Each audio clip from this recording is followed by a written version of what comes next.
Mr. Ben here, going to show you how to make a soccer ball at home with some home supplies.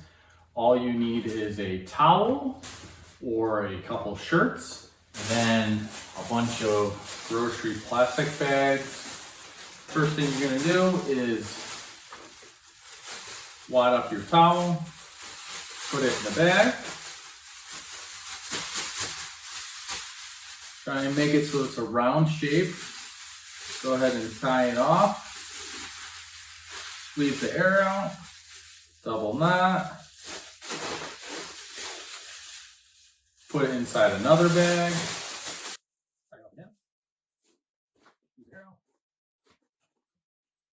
Okay. Click, tie. The more bags you add, the sturdier it'll be.